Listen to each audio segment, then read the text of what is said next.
So my first video of 2025, and I thought let's kick the year off with something a little bit controversial. Some people love it, some people hate it and think it's been spawned from the depths of hell. We are going to be looking at this, the bung.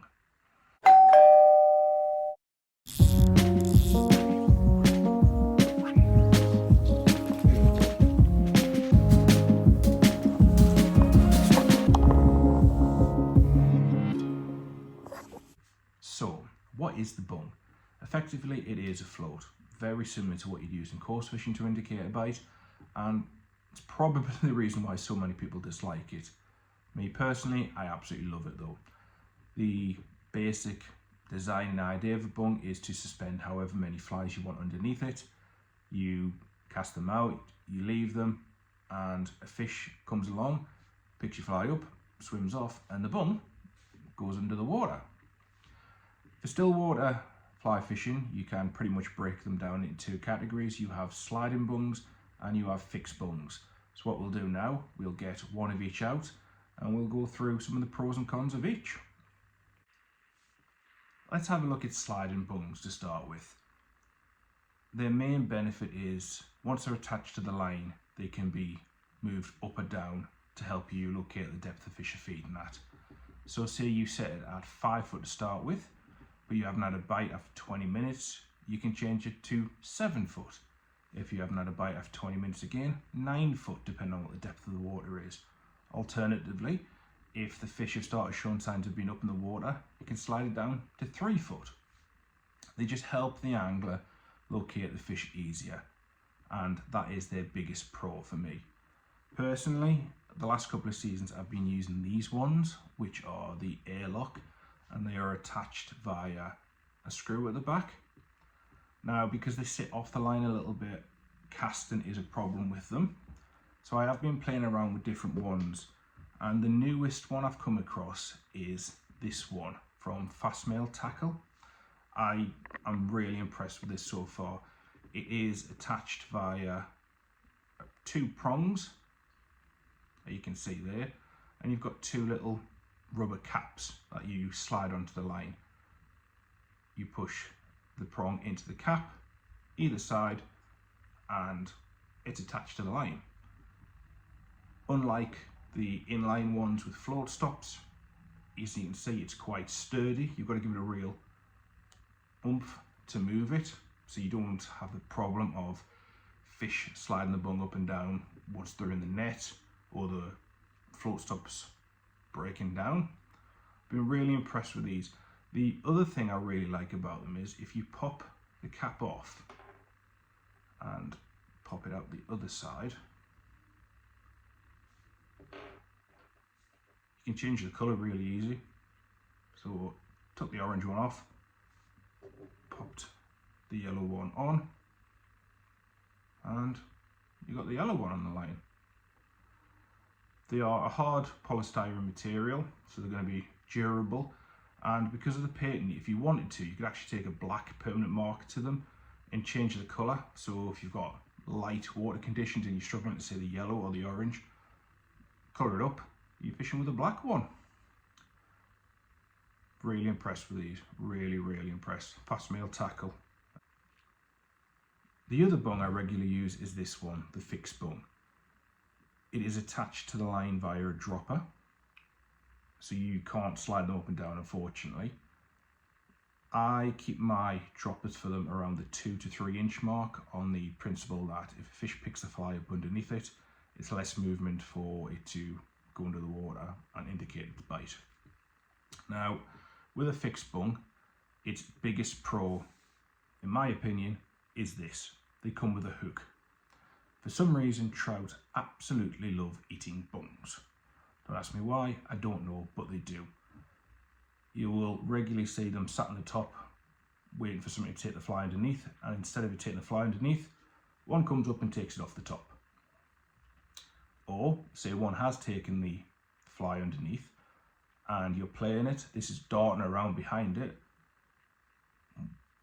a fish will come and chase it and eat this as well. And on multiple occasions I've had 2 on as a result of this.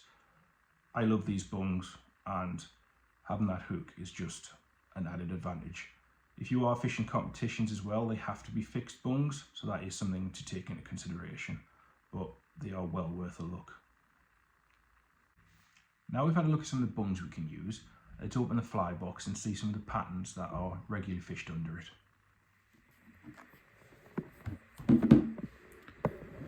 So as you can see, this side of my box is what I call my nasty flies. It's all the garish stuff, it's all the snakes, the cat bugs, the eggs, the squirmy worms, the apps, anything like that. Eggs are probably what people associate bung fishing with the most. They are just ecstasy material or a blob material on a normally a size 10 or 12 hook with a 3.2mm bead, and you suspend a couple of these under the bung at various depths. Cat bugs, these ones here, are very effective, especially fishing for trout that are maybe a little bit more homed into natural things but still want a little bit of colour. They're very buzzer shaped, but they've got the flexi-floss tail, so they flap around. Apps, again, are another one, very effective under the bung, probably because the flexi-floss dances up and down. These ecstasy type worms are quite popular. Squirmy worms, again, quite popular, but there is no hard set rule. As mentioned, it's finding what they want on the day. So what I'll have a look at now is the chamois worm, which is probably my favourite for fishing under the bung. Again, it's another very controversial fly. It's not for everyone, but nobody can deny it, especially at Ellerdine, it is a fish catcher. So the chamois, I believe it came about from Clywedog off the top of my head. I think it was originally designed to fish under the cages where fish were rotting and bits were dropping off and the trout were darting in and out and eating it. I have no idea who was responsible for it, but they had a very good idea. It is effectively just chamois leather that has been cut into strips and dyed different colours.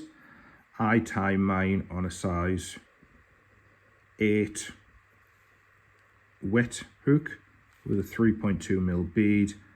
I prefer the natural colours, I think, especially at Ellerdine, because I think that they imitate maybe worms that have dropped into the water more so than trout flesh. I find them very effective when we've had lots of rain, so that does tie in with that my thoughts that they look like a worm that's been in the water a while, because they've gone that pale colour that worms do after they've been submerged for a while. You do get a lot of missed bites on them. That's one thing I will say. Don't be disheartened if you start fish one and you're getting bite after bite and you're not connecting, because they've got a habit, because they sit like this. The fish have got a habit of pulling at the ends and you'll get bites and not connecting. I mentioned before that when I get a bite in one, I actually let the bone go under and count to 3 before I strike. That's just to make sure it hasn't just got a hold of the tail and it has got the hook in its mouth. I came about from my coarse fishing in canals where I do a lot of perch fishing.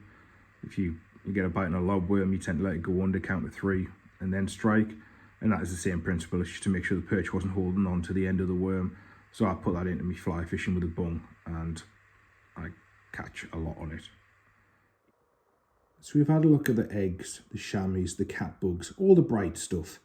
And yeah, they're probably more associated with bung fishing, but another really good way of fishing the bung is with naturals, especially if them fish are feeding on them.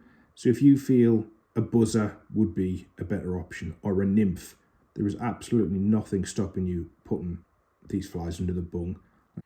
So we've had a look at what the bung is, the types of bung, some of the flies you can use under it, but if we're all honest, nobody wants to sit here watching my face.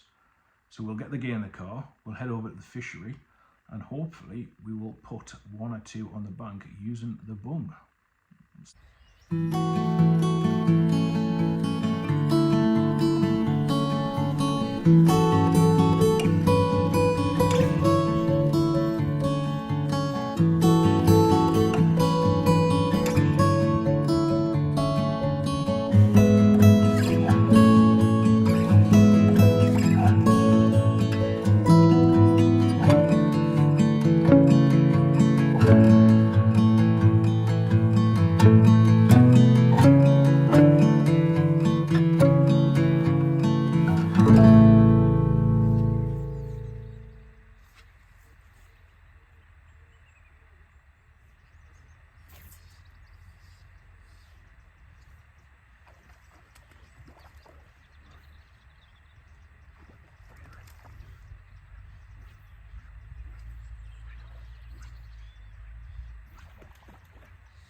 So I've started on Lake Moor, and as a result I've decided to use the fixed bung to start with. I've got the bung on a dropper at about 3 foot down to a little cat bug. The setup is a 10'6" weight rod and a 6 weight floating reel, and I've got that made up of 6 pound Witchwood ghost mode fluorocarbon, and I've just put some gink in the section between the bung and the fly line just so it stays on the top so you can pick the bite up easier. It's starting to fill up a little bit on here now, so I'm going to move around the cranny and we'll have a look at the sliding bung.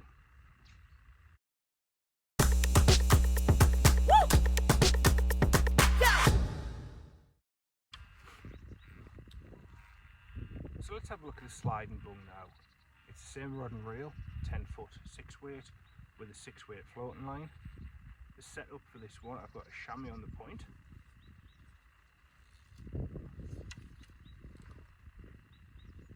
2.5 foot above that I've got an egg, and 2.5 foot above that I've got one of the fast mail sliding bungs. I've got it made up of Witchwood Ghost Mode 6 pound fluorocarbon again, and as the same with the fixed bung, I just put some gink in between the bung and the floating fly line just so it sits on the surface so you can strike easily enough and you don't have to get through the ball before you connect with a fish. Let's go get this put into practice and hopefully we'll see it go under a few times.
The crack of that one. When you're unhooking them and you're putting them back, try not to take them out of the water. Just wet your hands and then hook them in the net. Trout aren't cheap. The cost of fishery is a fortune. If you're going to catch and release, show them a bit of respect and don't take them out and bash them all over the ground because we see that way too much. I'll get this one let go now.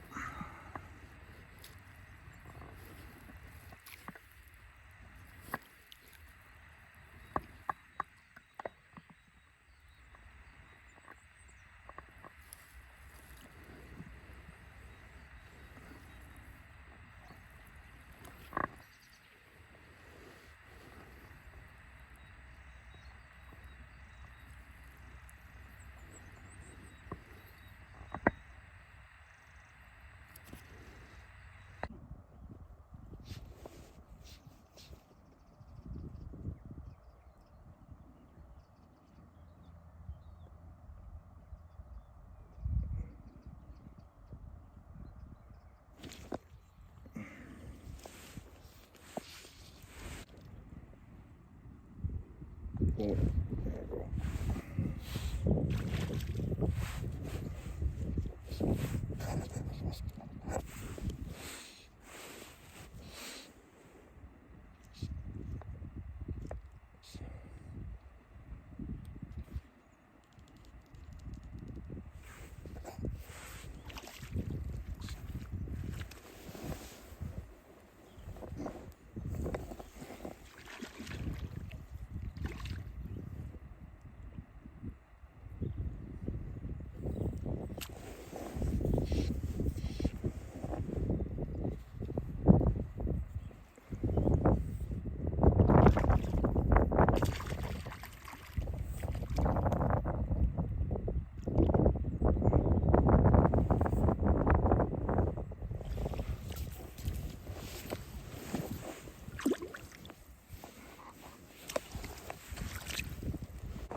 Well, that's the end of the session. As you can see from the footage, I've had plenty of fish, several lost fish, plenty of missed bites, but it's been great. The bung's done its job. I've enjoyed myself, so the only thing left to do is head home. If you enjoy fishing the bung, I hope you've enjoyed the video. If you don't, I'm sure you'll let me know. Till next time.